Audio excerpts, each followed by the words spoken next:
Hai para pemilik waktu luang, selamat datang. Apa kabar kalian semua? Mudah-mudahan sehat selalu ya. Di video kali ini, kita akan melanjutkan kembali alur cerita sebuah drama Korea yang berjudul Love Affair in the Afternoon episode kedua. Di episode lalu, diceritakan Son Ji-eun, seorang wanita yang sudah menikah, tidak pernah dianggap kehadirannya sebagai seorang istri ataupun wanita oleh suaminya. Di mata Changguk, Ji-eun seolah hanyalah piala pajangan, ditampilkan namun tidak pernah digunakan. Sikap Changguk yang seperti itu membuat Ji-eun kesepian dan hidup bagaikan burung dalam sangkar, terjebak dalam status pernikahan namun tidak hidup dalam pernikahan yang sesungguhnya. Namun kemunculan Yeon Jungwo di kehidupan Son Ji-eun bagaikan percikan bara api. Ya, Ji-eun yang tengah haus akan kasih sayang pun jadi merasa resah dan canggung tatkala mendapat perhatian dan perlakuan lembut dari seorang pria asing. Penasaran dengan kelanjutan kisahnya? Tonton video ini ya. Namun sebelumnya, jangan lupa klik subscribe,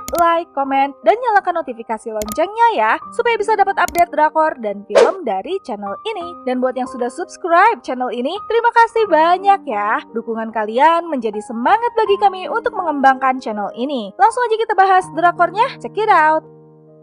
Ji-eun pun akhirnya diantar pulang dari rumah sakit dengan menggunakan taksi oleh Jungwo. Dan karena merasa bertanggung jawab atas luka yang dialami oleh Ji-eun, Jungwo pun meminta nomor teleponnya pada Ji-eun agar kelak bisa menghubungi Ji-eun untuk membantunya. Ia pun mengingatkan agar Ji-eun harus rajin minum obat karena penyakit cacar api yang diidapnya saat ini akan terasa sangat menyakitkan. Sepeninggalan Jungwo, Soah pun datang dan mengajaknya ke rumahnya. Di rumah Soah, Ji-eun pun mencibir Soah yang berselingkuh dengan seorang pria muda. Apa Soah tidak malu? Padahal Ji-eun berpikir kehidupan Soah sangatlah sempurna. Soah pun menjawab jika kebahagiaan bukan dilihat dari kesempurnaan penampilan. Dan entah apa alasannya, Soah pun menceritakan dengan wajah datar tanpa rasa bersalah dan belak-belakan jika ia bertemu pria-pria lain dari jam 3 sampai jam 5 sore, 2 jam sehari untuk memulihkan jiwa dan pikiran yang terasa sangat lelah. Mendengar pengakuan Soah, Ji-eun pun merasa tidak nyaman. Bagi Ji-eun yang hidup dengan prinsip lurus dan setia terhadap pasangan, Soah tidak bisa dijadikan teman bertukar pikiran. Ya, perselingkuhan adalah kejahatan yang tidak boleh dilakukan. Di rumahnya, Ji-eun yang tengah memandangi sarang dan midem tidak sengaja menemukan lipstik yang dicurinya ada di saku bajunya. Malu dengan perbuatannya, ia pun menyimpan lipstiknya di dalam sangkar burung itu. Di tempat lain, Jungwo yang baru pulang ke apartemennya pun mendapat telepon dari sang istri yang mengabarkan jika sang istri sudah ada di bandara dan siap kembali ke Korea. Ia pun melihat sebuah tas dan teringat sesuatu. Malamnya, Changguk yang baru pulang melihat istrinya tengah tertidur sambil menggunakan neck collar. Ia pun bertanya, kenapa? Ji-eun pun menjelaskan kejadian yang dialaminya hari ini. Ya, kembali Ji-eun harus menelan kekecewaan saat Changguk hanya menanggapi kondisinya saat ini dengan datar.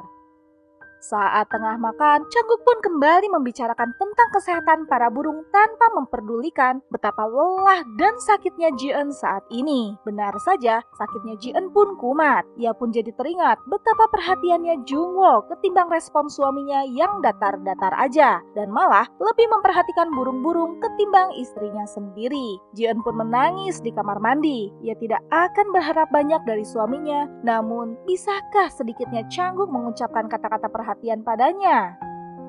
Keesokan harinya, Jungwo menanyai Park Jimin kenapa melakukan tindakan kriminal seperti kemarin. Park Jimin pun mengatakan kelakuan wanita di mobil itu sama seperti ibunya dan itu membuatnya kesal hingga gelap mata.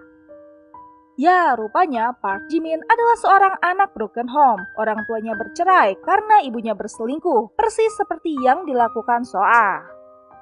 Jungwo pun akhirnya mencoba memahami Park Jimin, namun Jungwo meminta agar Park Jimin untuk meminta maaf pada Ji-eun karena telah membuatnya terluka. Namun Park Jimin menolak karena wanita itu juga ikut membantu kebohongan Soah. Lagian, ia lebih memilih untuk masuk ke pusat penahanan remaja aja karena Park Jimin merasa masa depannya pun sudah suram.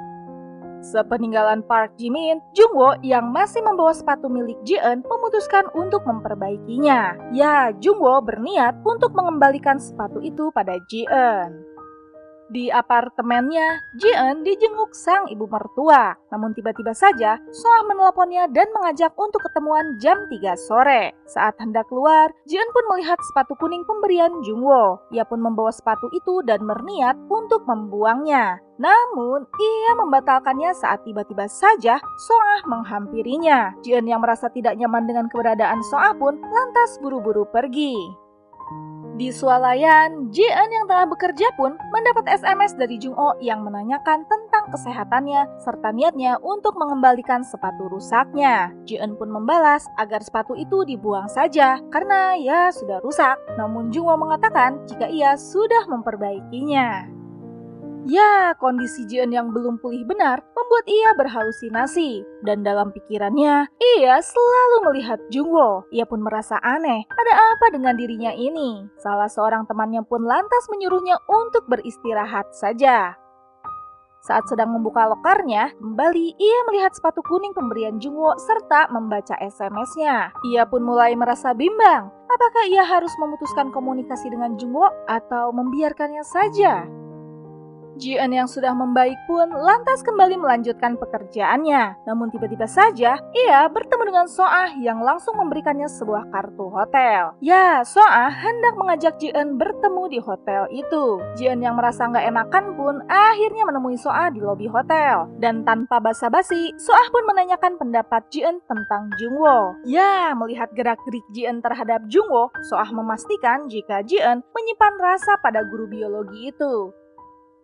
Ji-eun pun menyangkal dan mulai kesal karena ia tidak mau disamakan dengan So-ah yang berselingkuh dengan pria lain. So-ah pun mengatakan jika keadaan Ji-eun saat ini bagaikan mawar yang ingin layu. So-ah ingin mendorong Ji-eun untuk mencoba mencari kebahagiaan. Dan di saat Ji-eun hendak pergi, tiba-tiba saja Jungwoo datang sambil membawa sepatu Ji-eun yang sudah diperbaiki. Ya, rupanya So-ah lah yang mengundangnya juga.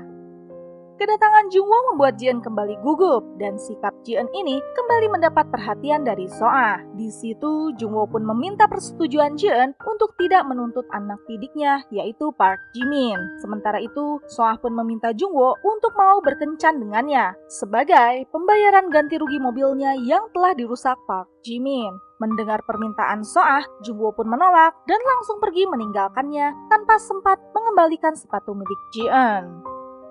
Sepeninggalan Jungwoo dan Ji-eun, lagi-lagi siang itu, So-ah pun menemui seorang pria di sebuah kamar hotel sambil membawa sepatu milik Ji-eun. Sementara itu, saat sedang berjalan di taman, Ji-eun tidak sengaja melihat Jungwoo tengah memotret sesuatu. Dengan memberanikan diri, Ji-eun pun menyapa dan bertanya, "Sedang apa?" Rupanya, Jungwoo yang seorang guru biologi sedang memotret binwit, tanaman bunga liar untuk dijadikan bahan ajarnya nanti. Ji-eun pun lantas meminta maaf jika kenyataannya, Ji-eun telah membantu So-ah untuk berbohong mengenai kejadian kemarin. Jungwoo pun tersenyum. Ia merasa senang jika Ji-eun sudah berkata jujur. Ya, pada akhirnya, kecanggungan di antara mereka berdua pun mulai mencair, dan mereka berdua pun mulai mengobrol ringan. Namun tiba-tiba saja, Jungwoo berpamitan pada Ji-eun, karena ia hendak menjemput istrinya yang baru pulang dari Amerika. Pada akhirnya, Ji-eun dan Jungwoo pun mengetahui jika mereka sudah saling memiliki status menikah. Ditemani ayah mertua, Jungwoo pun menjemput Min-young, istrinya. Namun rupanya, setelah 3 tahun terpisah, Jungwoo tidak terlalu antusias bertemu Min-young. Raganya ada di samping Min-young, namun pikirannya entah berada di mana. Kepulangan Min-young langsung disambut oleh kedua orang tuanya di rumahnya. Mereka meminta Min-young dan Jungwoo untuk tinggal sementara di rumah orang tuanya. Sementara itu, pertemuan dengan Jungwoo tadi bisa sedikit membuat Ji-eun tersenyum. Saat tengah melewati kantornya Changguk, ia pun menghubungi suaminya itu dan mengajaknya untuk makan malam bersama. Namun Changguk yang rupanya tengah berjalan bersama Go Yeon-ah mengatakan ia tidak bisa karena akan makan malam bersama atasannya. Aduh, dasar. Dan seandainya saja Ji-eun berbalik, ia pasti bisa melihat sang suami tengah berjalan dengan rekan wanitanya itu. Malamnya, Ji-eun pun kepikiran terus pertemuannya dengan Jungwoo siang tadi serta kenyataan ternyata Jungwoo juga telah menikah. Ji-eun merasa senang bisa sedikit mengetahui siapa Jungwoo, namun ia pun tidak bisa berbohong jika ia terusik dengan status pernikahan pria itu. Sementara itu di rumahnya, Soah sedang sibuk menyiapkan jamuan untuk para karyawannya Lee Yong-jae. Namun tiba-tiba saja, Kang Chul, pria muda selingkuhannya itu datang ke rumahnya. Soah pun lantas menelepon Ji-eun dan meminta bantuannya. Ya, pada akhirnya Ji-eun pun membantu Soah lagi yang nyaris kepergok suaminya. Namun saat Kang Chul sedang meminta bantuan Ji-eun untuk bisa menemui Soah, ibunya Changguk diam-diam memergokinya. Ibu mertua pun jadinya mengira jika menantunya itu tengah berselingkuh. Di sisi lain, Do Ha-yeon mendatangi rumah Lee Yong-jae dan hendak membatalkan kontrak kerjanya karena ia menganggap buku yang akan diterbitkan perusahaannya Lee Yong-jae adalah sampah. Namun di saat bersamaan, seluruh karyawan datang dan mau tak mau, Do Ha-yeon pun tidak jadi pergi. Ia pun memilih untuk duduk menyendiri saja. Saat sedang menghabiskan waktu dengan menggambar, tiba-tiba saja seorang karyawan yang tengah mabuk menghampirinya dan membuat masalah dengannya. Soah yang hendak melerai pun dicegah oleh Do Ha-yeon dengan memegang lengannya. Mengetahui ada keributan, Lee Yong-jae pun memarahi anak buahnya itu. Do Ha-yeon pun pergi sambil mengatakan ia tidak akan membantu Lee Yong-jae untuk membuat ilustrasi di buku yang akan diterbitkan perusahaan milik Lee Yong-jae. Saat sedang beberes, Soah pun menemukan sketsa gambar seorang balerina buatan Do Ha-yeon. Soah pun jadi teringat kenangan masa lalunya saat masih menjadi seorang balerina. Di kantornya, Jungwoo yang tengah melihat-lihat foto bunga liar hasil jepretannya menemukan sebuah foto yang menampilkan wajah Ji-eun yang diambilnya secara tidak sengaja. Ia pun jadi teringat pertemuannya dengan Ji-eun kemarin. Namun tiba-tiba saja Min Young menelponnya dan hendak mengajaknya untuk makan malam bersama di rumah orang tuanya. Namun Jungwoo mengatakan ia sedang sibuk menyiapkan bahan ajar untuk esok hari. Di tempat lain, Ji-eun yang teringat sepatu kuning pemberian Jungwoo lantas memakainya. Namun di jalan, tidak sengaja ia berpapasan dengan Jungwoo yang juga baru pulang kerja. Keduanya pun terkejut dan terpaku, seolah takdirlah yang mempertemukan mereka.